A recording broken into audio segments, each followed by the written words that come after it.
Chapter है आपका, ये अंतिम चैप्टर है कि नहीं, माय ग्रैंड मदर्स हाउस है ना। ग्रैंड मदर का इसका अर्थ क्या हो गया, मेरी दादी माँ का घर है ना, माय ग्रैंड मदर्स हाउस। तो इनका जीवन क्या है कि एकाकी ही बीता है ना, माता पिता थे नहीं, तो दादी के साथ ही इनका बचपन बीता है। और जवानी में इनका विवाह भी हुआ है कि नहीं, वो विवाह भी ज़्यादा समय तक नहीं रह पाया। ठीक है, कहता है कमला दास वॉज बॉर्न इन 31 मार्च 1934, 31 मार्च 1934 को इनका जन्म हुआ था। यह एक कवियत्री थी एंड शॉर्ट स्टोरी राइटर है ना। शॉर्ट स्टोरी राइटर का अर्थ क्या हो गया, लघु कथा लेखक है ना, short story writer. Has earned, इन्होंने कमाया है, हैज अर्ड क्या कमाई है, अ रेस्पेक्टेबल प्लेस। रेस्पेक्टेबल का अर्थ क्या हो जाएगा, आदरणीय कह लीजिए इसको, या आप कह लीजिए सम्माननीय है कि नहीं, सम्मान के जनक या आदरणीय के, आदर के योग्य प्लेस इन बोथ, दोनों में, इंग्लिश एंड मलयालम लिटरेचर। इन्होंने इंग्लिश और मलयालम दोनों साहित्य में अपना रेस्पेक्टेबल प्लेस को क्या की है, अर्न की है। ठीक है, हर ऑटोबायोग्राफी, ऑटोबायोग्राफी का अर्थ होता है आत्मकथा।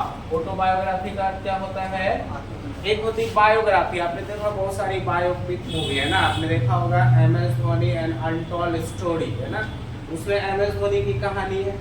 उस कहानी को उन्होंने खुद नहीं लिखा, तो जो कहानी पे किसी के जीवन पे आधारित होता है, आधारित कहानी, वो बायोग्राफी, और जो अपनी बायोग्राफी खुद लिखता है वो ऑटोबायोग्राफी कहलाती है। ठीक है, तो ये ऑटोबायोग्राफी आत्मकथा, इनकी आत्मकथा कब पब्लिश हुई थी, 1976।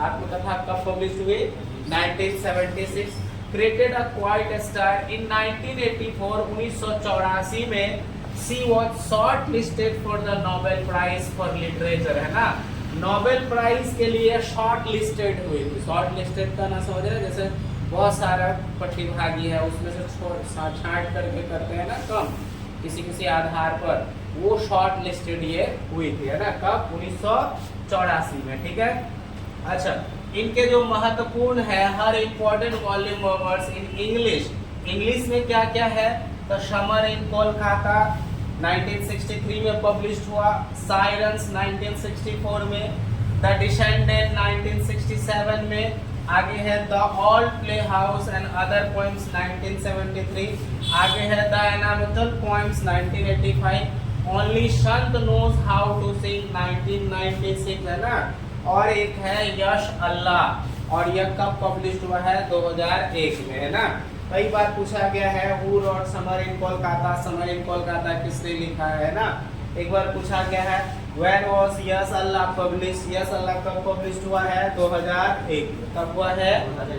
आगे कहता है कमला दास, दास में अपोस्ट्रोफी ऐसे मतलब कमला दास की पोइट्री इज प्राइमरली, प्राथमिक रूप से ऑटोबायोग्राफिकल, इनकी जितनी भी कविता है वह सब ऑटोबायोग्राफिकल है कि नहीं, मतलब अपने ही जीवन पर आधारित इन्होंने ज्यादातर लिखी है।